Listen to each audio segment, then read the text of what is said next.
Hey, what's up guys, and welcome back to another Scary Stories video, and today we're getting into some chilling, true scary stories, and all of these scary stories are sent in by you guys, viewers of the channel, and you guys have some scary experiences, to say the least, and thank you so much for sending in your scary stories.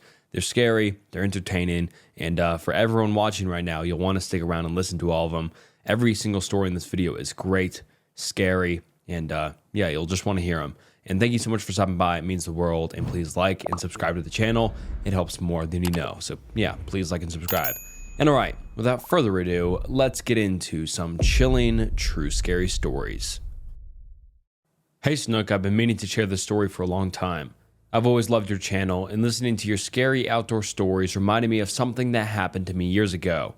It's not paranormal, or at least, I don't think it was. But it still gives me chills whenever I think about it. I didn't exactly have a happy childhood.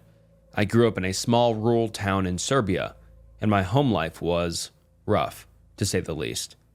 Abusive parents, a lot of loneliness, the kind of stuff that forces you to grow up too fast. So I spent most of my time outside with my two closest friends, S and B. They were my escape. The three of us were always exploring, always looking for something exciting to distract us from real life. One summer afternoon when I was 13, we decided to explore the outskirts of town, somewhere none of us had really ever been before. We ended up stumbling across this little overgrown creek, tucked behind an old, unkempt orchard. The place looked abandoned and forgotten. Trees grew wild, their branches forming almost a canopy overhead, and the air smelled like damp earth and rot. To most people, it probably would have looked just like a dump. There were beer bottles, old cigarette packs, torn up plastic bags, even syringes scattered around. But to us, it was perfect. It was hidden, it was quiet, and it was ours. We figured we could clean it up and turn it into our secret hangout spot, a place where no one would bother us. But there was something odd right from the start. Near the creek bed, half buried in the dirt, were a pair of scuffed up shoes and a muddy jacket. They looked recently dug up. I pointed it out to S and B, but we kind of all laughed it off, joking that maybe some drunk guy had passed out there or ditched his stuff. We didn't think too much of it, or maybe we just didn't want to. That night, we made a plan. I'd bring a shovel to clean up the mess, S would bring some cardboard to sit on, and B found this old broken bench in his shed. We were actually excited. It felt like we were building something of our own, far from the crap we were dealing with at home. But when we came back the next day, everything had changed. The creek was trashed worse than before. The shoes and jacket were gone, but now there were torn clothes scattered everywhere. Different ones, like someone had ransacked a donation bin. A few meters down the path, we saw something that looked like a bone, not small like a chicken wing or anything, a big one. At first I thought it was maybe a deer or a stray dog, but something about it just looked off. It was stripped clean. No fur, no rot, just pale and dry. Still, we were stupid kids. We laughed nervously and tried to ignore the unease building in our stomachs. That's when I noticed a note. It was tacked to a tree, fluttering slightly in the breeze. The paper was yellowed and torn at the edges, but the message was clear, written in jagged, shaky handwriting.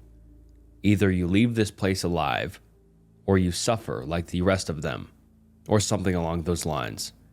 I didn't even finish reading it before I got the goosebumps. My mouth went dry. I shouted to S and B. They laughed, but not convincingly. It was that forced laugh you do when you don't want your friends to know you're scared out of your mind. We sat down anyway, tried to play it cool, but we didn't even last half an hour. Out of nowhere, I noticed something between the trees. Just a shape, tall, dark, motionless. A black silhouette, barely visible through the branches. At first, I thought I was just imagining it, so I blinked hard, rubbed my eyes, and looked again. It was still there, and then it moved. It stepped forward, just once, and I felt something cold grip my chest. I screamed, high-pitched, no shame, pure fear. S and B whipped around and saw it too. We all jumped up and ran. The path out was steep, a hill covered in loose dirt and roots. It was hard to climb, even on a good day, and we were panicking. I looked back just once. I wish I hadn't. That figure was chasing us, and it wasn't alone. I swear I saw at least 3 or 4 more cloak shapes in the tree line watching, standing completely still like they were waiting. I don't know who or what they were, but I've never ran so fast in my life. S was crying, sobbing uncontrollably. B didn't make a sound. We scrambled up that hill like our lives depended on it, and maybe they did. The figures never followed us past the top. They just stayed there, staring, as we disappeared into the orchard and out of sight. Not even a few days ago, I started researching the area. That creek, it was supposed to be turned into a park years ago, but the project was canceled just 2 months into planning. No explanation given. Dig a little deeper, and you'll find something even weirder.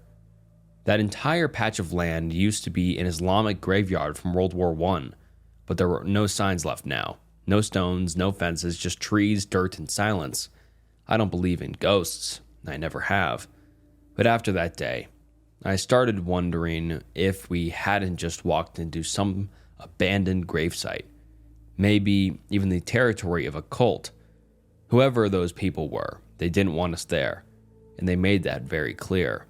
I've since moved far away from that town, but I still talk to S&B regularly. We never go near that area.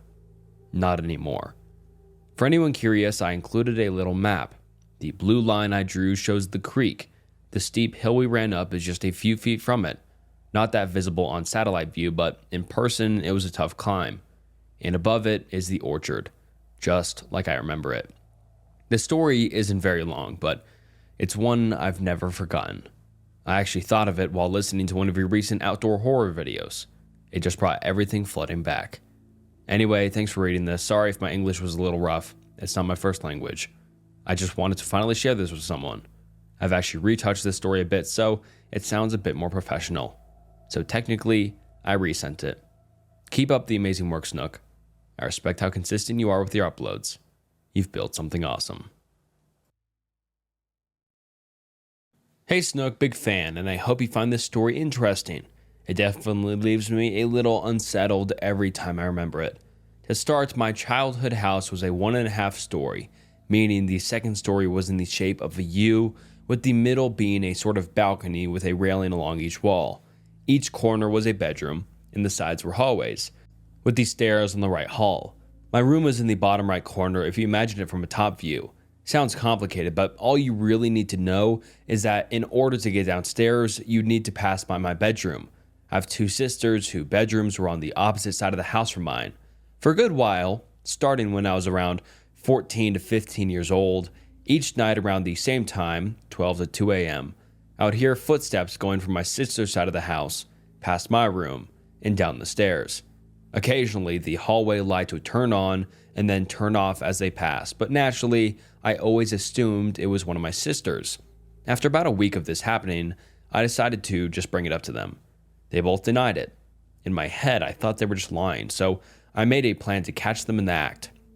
The next night, as soon as the steps would be outside my door, I planned on swinging it open and catching whichever sister it was.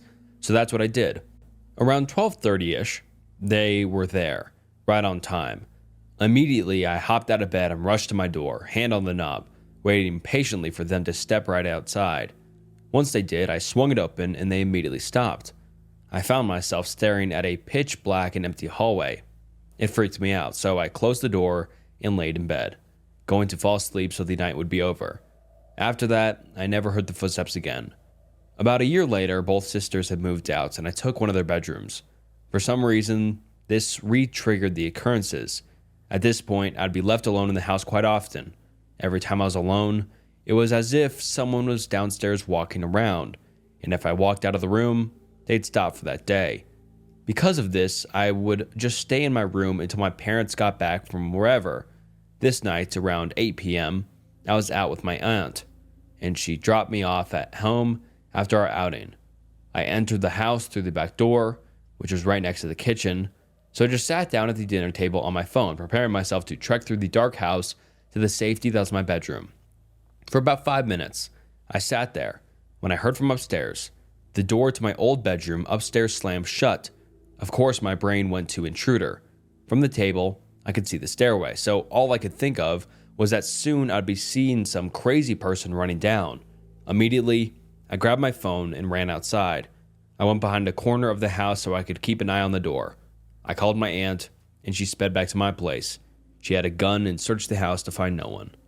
That night, I stayed at her house, and soon after, my family moved out of that house. Hey Snook, I've been watching your videos for about 2 months now, and I became hooked on your personal scary stories and felt I should send one in. Just call me poster for the story. So for some context, my grandmother passed away around 3 years ago due to pneumonia. She was a joyous and kind person who cared for everyone, so when she passed away, it caused a huge dent in our family. Right after she passed, I began to wake up between 3 to 4 a.m. for no reason. I'm not a superstitious person and always have a reason for the unexplained, but every time I woke up, I felt she was right next to me. I chalked it up to me just missing her and wanting to feel her presence again. But one day, I had a dream. She was calling my name over and over again, which caused me to wake up. I woke up in a cold sweat and chills ran down my spine. The weeks went on and me waking up in the middle of the night kept happening. But soon, I had one of these strange dreams again. I dreamed that I woke up and it was a normal day. I climbed out of bed and did the normal morning routines. That's when I walked out to my kitchen and saw my grandmother cooking breakfast. At the time of the dream, I had thought nothing of it. So I went on with my day and soon returned to bed as the daylight faded from the sky. As soon as I shut my eyes in the dream, I felt a hand on my head, stroking my hair. This felt so real, as I could feel her wrinkles touching my forehead every so often. I could feel her nails combing my hair as she pet. I shot awake in my real bed and she was no longer there. I was back in my house and not my childhood home as I was in the dream. This dream soon became reoccurring, and I would still wake up during the hours of 3 to 4 a.m. It's been 3 years since my grandmother passed, and I still have no explanation for this. I believe she is checking in on me, and it's her spirit saying hi. Thank you for sharing my story, and I hope you enjoyed it.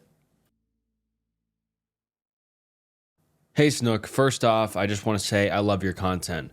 I listen to it while I'm at work during my overnight shifts from 7 p.m. to 4 a.m. Your stories seriously help get me through the long drag of the night, so thank you. Now, this story is one I've been meaning to share for a while. So before my husband and I got married, we were just two teenagers trying to figure out life on our own. I was 18, he was 19, and we were pretty naive. Since we didn't have any rental history, we thought the best move would be room sharing. It seemed simple enough. Share space, save money. We had been in our first room share for a little under 5 months when I found out I was pregnant with our daughter. The place we were living in at the time was a literal nightmare. We were crammed into a basement bedroom that had mold, bugs, mice, and the washer would flood into our room anytime it ran. It was disgusting and unsafe, especially with a baby on the way. We tried reaching out to family, hoping someone could take us in temporarily, but nobody had the space. Desperate and scared for the future of our unborn child, I posted on the Nextdoor app, explaining our situation. How we were young, expecting a baby, and stuck in a living situation that felt like it could collapse at any moment. That's when a woman reached out to me. Let's call her Mary. Mary told us that she and her husband had a full-sized basement they were remodeling into a mini apartment. She said it wasn't quite finished yet, but they were hoping to rent it out to help with the cost of living. She explained that she worked as a caregiver for the elderly, and her husband was a licensed mechanic who ran a shop out of their garage. She said we could have the whole basement to ourselves, share the rent and utilities 50-50, and still access the rest of the house freely. They even planned to install a bathroom and makeshift kitchen downstairs, so we wouldn't need to go upstairs unless we wanted to. She sent photos of the basement, and the offer sounded, well, honestly, it sounded like a blessing. We didn't have furniture, and she said the basement would be fully furnished by the time we moved in. We spoke for a few days, and then we packed up everything we had and called my sister to help move us in. When we arrived, Mary told us their electricity was out due to a neighborhood outage caused by the rain. We didn't think too much of it and moved our stuff in. We met Mary and her husband for the first time that day, and they informed us that the basement wasn't livable yet, but we could stay in the upstairs spare bedroom until it was. That fully furnished space we were promised? Yeah, apparently the furniture hadn't arrived yet. So we slept on a piece of foam padding on the floor for a week. Eventually, we moved downstairs, but again, no furniture.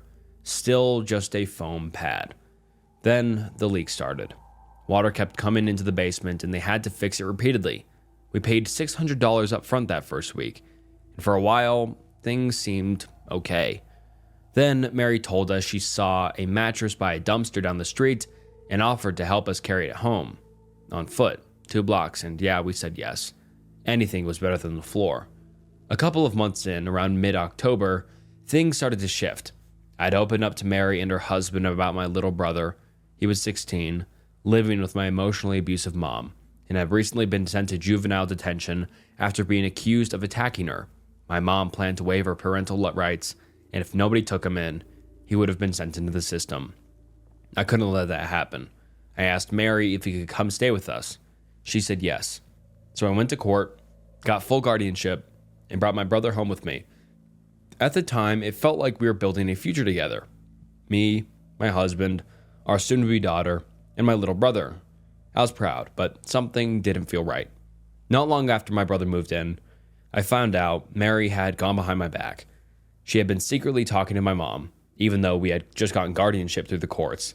Mary and my mom went to a FedEx office and had a power of attorney document signed, making Mary my brother's legal guardian. I had no idea this even happened until after it was done. I was shocked, hurt, confused, and I asked Mary how this was even legal. And she just smiled and told me she had spoken to the courts and they approved it. I had no reason not to believe her, so I let it go. We enrolled my brother into a new school closer to us, and he seemed to be adjusting. But when Christmas came around, things got chaotic. My baby was due in January, and we were trying to get everything ready. We had a baby shower and left a bunch of stuff with Mary so she could surprise us by putting together a nursery. But when we asked about it later, half of it had mysteriously disappeared. Mary blamed my little brother, said he was jealous and probably misplaced everything. That lit a fuse. The tension in the house skyrocketed. At one point, my brother came home from a court-appointed therapy session, and Mary asked to speak with him privately. Moments later, she pulled me aside and said he had told her that my mother had assaulted him. I was stunned, not just by the claim, but by how it was presented. Even my brother looked confused when she repeated it in front of us, like he'd never said it at all. It didn't feel right. None of it did. That night, her husband ended up raising his voice at me, and when my husband stood up, he snapped. He attacked my husband, punched him in the face until he was bleeding. Mary eventually pushed him off and made him go outside. Then she came downstairs apologizing, saying it would never happen again. We were shaken, but we stayed. It kept getting worse.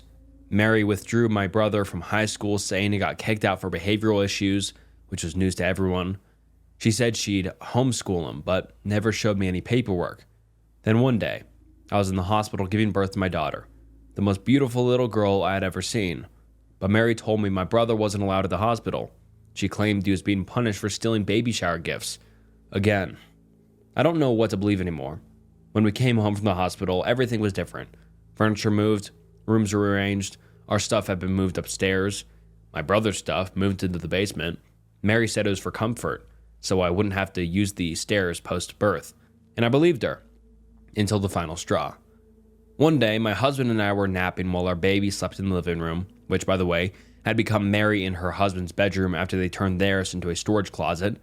My husband got up to use the bathroom, and Mary called him into the living room to show him their new stereo system. He came and got me, and we both sat down. Suddenly, her husband burst out from the other room, started screaming at us, knocked over the stereo, and lunged at my husband. And that was it. We ran downstairs, started looking at apartments, and told Mary we were leaving. She begged us not to go, said my brother was the real problem, that he was what set her husband off. We agreed to give it one more chance, but that chance didn't last long. What happened next, well, that's a whole other story. A few weeks after the conversation with Mary, things were okay, at least on the surface. My husband and I were working long overnight shifts to get extra money. Beans Mary had been telling us the utilities were especially high, and since Mary offered to watch our daughter and my little brother while we were gone or sleeping, we accepted. It seemed like she genuinely wanted to help. But one morning, after one of those long shifts, Mary came into our room and woke us up. She asked if we had seen my little brother. Confused, we told her no. She was supposed to be the one watching him while we rested. That's when she said he was gone. Missing. Before we could even wrap our heads around what was happening, Mary got a call from the police. My little brother had been found. He had run away and told the officers that he was too scared to come back home. He was also in serious abdominal pain and was taken to the ER. We rushed to the hospital immediately. When I saw him, I was shocked. He looked like he'd been brutally beaten. Mary stepped out to take a call, and I tried to get him to tell me what had happened, but he was scared, silent, refused to say anything. Eventually, Child Protective Services got involved. They took him, and we were left in the dark. Mary kept saying the courts were making assumptions and accusing her of things she didn't do, but she wouldn't tell us what those accusations even were. Then one day, she let me go to the court with her. That's when I finally read the court documents, and that's when it all came out.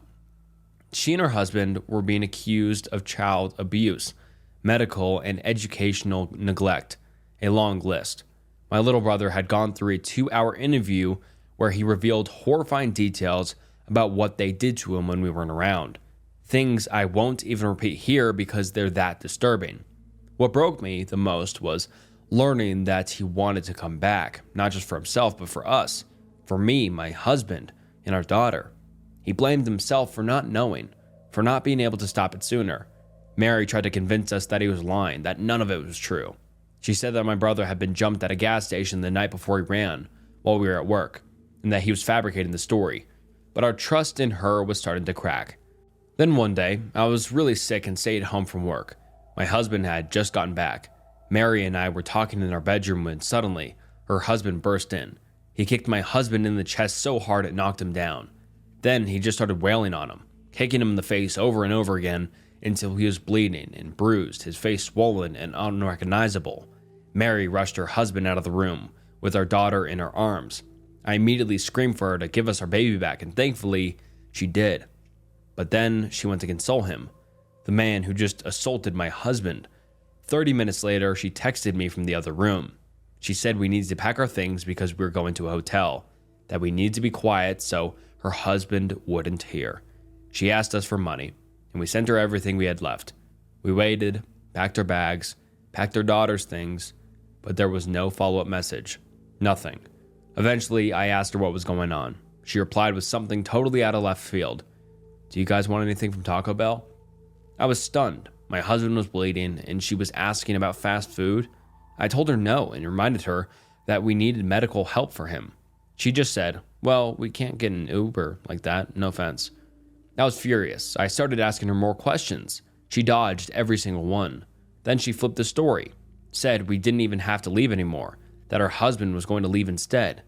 It didn't sit right with me. None of this did. She said she was going to Walmart for baby formula and took our daughter with her. I asked her why she had to take her. She didn't answer. Later, she offered to take me with her to the next door, but wanted my husband to stay behind with her husband. I said absolutely not. He didn't want to be left alone with that man again. She brushed it off like it was nothing, saying, "He's not going to touch him," as if we hadn't all just witnessed a violent assault. I told her, "My husband needs to go to the hospital. I don't understand why we're still here." She got defensive, then she just left with her husband and our baby. That was it. I snapped. We called my husband's family and told them everything that had been happening.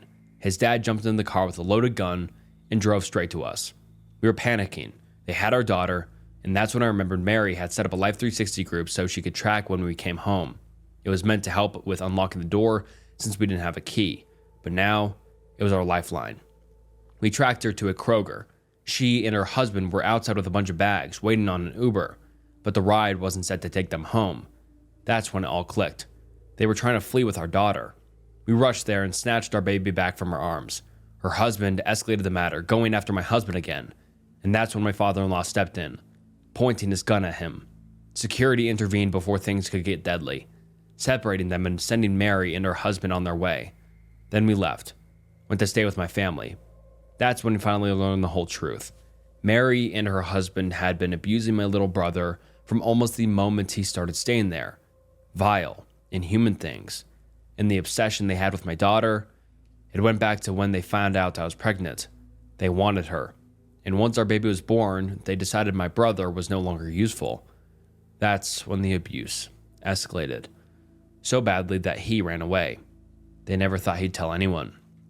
Today, me and my husband and our daughter live in our own apartment. No roommates, just us.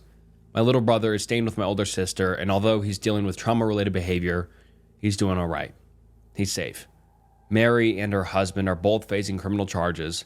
Her husband was hit with a long list of abuse and neglect charges. Mary initially escaped punishment by claiming she was on drugs and scared of him.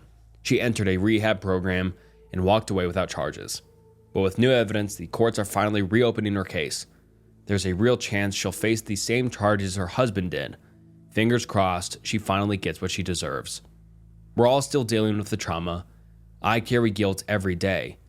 Guilt for not seeing the signs, for not protecting my little brother sooner, or surviving, healing, taking it one day at a time. My little brother and I are still extremely close, and him and my daughter have the most beautiful relationship. My husband and I got married a little under a year ago, and we're doing great. And this is the first time I've told it all, out loud, from beginning to end, other than amongst ourselves in court proceedings. Thank you for listening.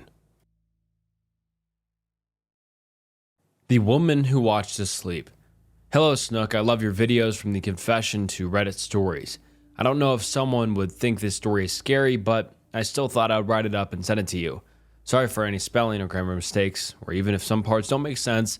I have dyslexia and have always had trouble putting thoughts into words. This event took place when I was a child on Christmas Eve. I don't remember exactly how old I was, but I was old enough to know Santa wasn't real, but still young enough to pretend that Santa would send us gifts. One Christmas tradition that my older sister and I had was that we would always have a sleepover on Christmas Eve, and we would stay up being giddy about the presents we would get to open in the morning. The one present that I got to open on Christmas Eve was a Starlight projector, and I used it well into my teens since I was scared, still am, of the dark. But this projector showed bright green stars for a cycle of 5 hours on the ceiling, which is important for the story. The sleepover was normal. We snuggled in bed together, talking about the presents we were going to get, also telling each other about the gifts we knew about, and we probably went to bed around 10 p.m., with those bright green stars dancing on the ceiling. For some reason, I woke up. The hum of the projector was the only sound in the room that I noticed, and I remember rolling onto my side to face my sister, who, to my horror, was awake, staring at me. I could make out her face because these stars were on, so it could be no later than 3 a.m. Before I could react, my sister quickly hushed me before her eyes darted to the door. I thought my sister was trying to fuck with me, trying to scare me like an older sister does. But then I heard my name. I heard a woman saying my name in a low, hushed voice that I did not recognize. My sister shook her head, but I slightly turned to look at the door, thinking that it was our mom who was waking up to open the presents downstairs. But it wasn't my mom. Her room was in this green hue from the stars, and it was light enough to be able to see everything. And at the door was this woman. Not my mom, because this woman had long black hair, while my mom had short black hair. She was just standing in front of the door, which was closed. She had this white nightgown on, but she was just staring at us, not moving, not breathing, just watching us. I moved to look back at my sister, who was still watching me while that woman called out her name. I didn't know what to do, scream maybe, but I didn't. I just laid there looking at my sister, waiting for her to do something, but she didn't. I don't know how long we stayed like that, staring at each other. That woman calling her name, but I fell asleep again. When I woke up again, it was still dark out since it was winter, but my sister's bedside lamp was on. So the room wasn't dark, my sister was still asleep, and that woman was gone. The door was open, which was strange since we kept our bedroom door closed to keep our dog from coming into our rooms. Being a child, I left my sister and went downstairs. Sitting on the couch was my mom with a cup of coffee and our dog beside her. She greeted me and asked if my sister was awake yet. I didn't answer her, but I just sat beside her. I then asked her if she was in the room last night, watching us. She was confused and said no, and I told her what happened. She told me it was probably just a dream, and I agreed with her. I went back upstairs to wake my sister. The first thing she said to me was if I had seen that woman last night. I told her yes and said it wasn't Mom. We just sat there for a while, and she told me that she woke up to that woman calling her name. My sister and I talk about it from time to time, wondering what the fuck happened and who that woman was. We have two ideas. One is that it was the ghost of our dead grandma who committed S-word when our mom was a teen, or that it was our mom. The idea was that our mom came from the fact that not long after that Christmas, our mom's mental health started to decline to the point of multiple S-word attempts and her leaving the family on my 17th birthday. We think that maybe it was the beginning of her decline, that the woman's long hair was either a robe of some kind or just a shadow. She has even said recently that it might have been her since she liked watching us sleep, but she doesn't know. But part of me thinks it might have been my grandma. Not that I ever knew that woman, and my sister and I have a very healthy hate for her because of the things she did. She is our number one op. But maybe, just maybe, it was her ghost who wanted to see her granddaughters. After that Christmas, my sister and I never had another sleepover. The face at the window. Hey Snook, I've been loving your videos, so here's one for you. This is based on a true experience, though I have fleshed this into more of a story. I hope you enjoy it. It's weird, the things that stay with you. I must have been about 6 or 7. My mom, my older brother, and I were curled up on the sofa watching TV. I couldn't tell you what we were watching, something late, probably a bit too grown up for me, but I remember how warm and safe it felt. The lights were off, just the blue glow of the television flickering across the walls. I was tucked in close to my mom, under a blanket, her arm draped lazily over me. My brother was at the far end of the sofa, completely absorbed in the screen. Outside, it was pitch black. Our front room window looked straight out onto the front lawn, just a few feet of grass between us and the street. No fence, no gate, just open space and glass. And then there was a face at the window. It wasn't pressed to the glass, just there, pale, still, just standing in the dark, staring into our living room. I remember how wrong it felt, how out of place. The light from the TV lit it up just enough that I could see it clearly. 2 eyes, wide and lifeless. No fog on the glass, no movement, just watching. I froze, my body locked up completely. I didn't scream, I didn't even say anything at first. I just stared at it, and it stared back. Eventually, I whispered to my mom, "There's someone at the window." She didn't look. She didn't even flinch. Just gave this little sigh like I was being silly. "Ignore it," she said. "Just watch the television." I remember looking at her like, "What do you mean ignore it?" But she wouldn't look. She just kept watching the TV like nothing was wrong. My brother didn't react either. I don't think he even heard me. But the face stayed. I kept glancing at it, expecting it to move, to knock, to scream, something, but it never did. It didn't shift or blink or even breathe. It just stood in the dark, watching us. Eventually, I must have fallen asleep or blacked out. I don't remember how the night ended, just that it did. For years, I wondered if it was a dream. Maybe I imagined it, but it didn't feel like a dream. I didn't wake up scared in bed. I remember being on that sofa. I remember how heavy my mom's arm felt. I remember how my heart thumped when I whispered to her. In my 20s, I brought it up to her. We were just talking about old memories, and I said, "Do you remember that night when I saw a face at the window?" She stared at me like I was making it up. "What face? You told me to ignore it," I said. "We were watching TV, and there was someone staring in from the front lawn." She frowned. "I don't remember that at all. You must have dreamt it." She wasn't joking. She genuinely didn't remember. My brother didn't either. But I do. And the thing that still creeps me out about this: who stands outside someone's house in the middle of the night, unmoving, just watching? No knock, no prank, no explanation. And why didn't she look? Why did she tell me to ignore it? About 2 years ago, I landed a job as a roofer. It was a hard job, but the money was decent enough for Toronto rent prices. 3 months into the job, I started going to work sites with one other employee named Tim, changed name for anonymity.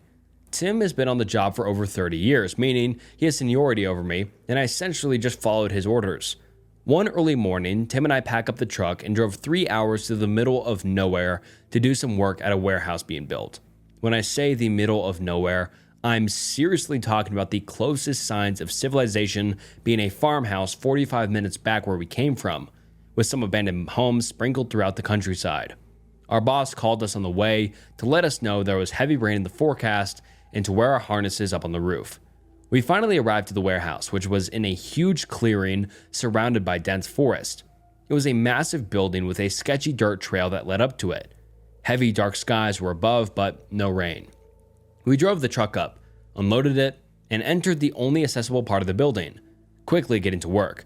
The hours started moving by, but it was hard not to be a little unsettled by the uncanny feeling of being the only two people in such a massive warehouse. Tim stayed by the entrance the entire time, cutting metal sheets for me as I carried them up the only side staircase to the roof.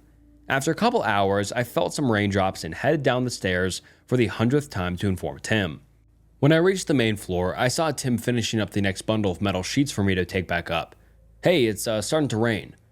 Tim looked up and replied, "Well, it's lunch now anyways, take a seat." He opened his cooler, took out a thermos, and sat down to eat. I said, "I'll just take this up real quick first," and gestured to the small stack of metal sheets on the floor. Tim nodded in approval, and I picked up the stack and took off to the staircase. I walked up past the second and third floor and made it to the roof. It was really starting to rain hard now. On my way back down, going past the second floor, I nearly had a fucking heart attack, seeing someone at the end of the hallway by the window. I stopped to get a good look and saw another construction worker who definitely wasn't Tim standing there looking out at the rain, smoking a cigarette about 15 feet from me. I've only been on the job 3 months now and knew how much shit I'd get in if my boss found out that someone was smoking inside the building. So I called out to him, "Hey man, we can't smoke in here." No response. He just kept staring at the window, facing the opposite direction, smoking a cigarette. I called out again, "Yo!" No response. Annoyed but not surprised, I headed down the last flight of stairs to the ground floor and told Tim how a worker was upstairs smoking. "What?" he said, eyes widened. "Nobody should be here. I've been here the whole time." This confused me, but I'm a pretty rational thinker and just assumed that another crew must have came without our knowledge and someone walked by Tim maybe while he was cutting metal and didn't notice. "Show me where he is," Tim said, and I took him to the stairs. I knew confrontation was imminent as we started climbing towards the second floor. The smell of smoke filled the entire stairwell. We arrived at the second floor, and it was empty. "He must have went up," I assured Tim. We checked the third floor and the roof, and it was completely vacant. The entire warehouse was empty. We were, and are still, the only people here. The only thing that lingered was the smell of a freshly smoked cigarette. Tim freaked out, and instead of explaining to me why, he showed me a news article from 4 weeks prior, stating that a worker fell off the roof of this same building without a harness and died. Tim knew this happened, but didn't know it was this exact location until searching up the article. This spooked us pretty bad, and it's been the only experience I've had, which I can only describe as paranormal. Tell me what you think, Snook. I have no explanation. There was only one way into the building and one staircase. Somehow, this person appeared and disappeared out of thin air. And wow, dude, that's crazy. That's scary as shit, too. I mean, you're out in the middle of nowhere, so it most likely wasn't just, some stranger walking by. 45 minutes since the last warehouse, he said. So definitely not someone. I mean, is there any chance the owner or anything was, around smoking? But it's also weird he didn't respond to you. And the final nail in the coffin, somebody died there 4 weeks prior. That's crazy. I mean, I don't necessarily believe in ghosts, but I also don't necessarily not believe in ghosts, if that makes sense, guys. That's scary as shit. That's definitely spooky, and that sounds paranormal to me. I mean, unless it's the owner of the warehouse or if there's any chance another building's around, but you could still smell the cigarette smoke. He could still smell it. So it's not like you were just imagining it or hallucinating it or anything like that. Because that's another, alternative that's possible. You were hallucinating, but I don't believe you were. That's creepy, and that's super scary. I'm really interested if you ever went back or if you had more work there. Did you ever, experience anything else weird? And also, is there a picture of the guy who passed away? And did you recognize kind of the ghost or the figure? Did he have the same hair, same outfit, that sort of stuff? Because that would be crazy. But super great story, to be honest, and super scary. And that also wraps up today's video. Thank you so much for watching today's video. And this was a bit of a shorter one, but it was shorter because I honestly didn't have enough scary stories to include to make this video longer. So the amount of stories you guys send in means you'll have longer videos and vice versa. So this one's a bit shorter. 40 minutes, that's a healthy video in my opinion, but that's a little bit short for my channel. Please comment down below what you thought about today's video. If you enjoyed it, didn't enjoy it, anything else like that. But thank you so much for watching to the end. It really means the world. You guys are the best. This community is awesome. And if you're not a part of the community already, please subscribe. You won't regret clicking that button. And please like the video as well. It helps so much.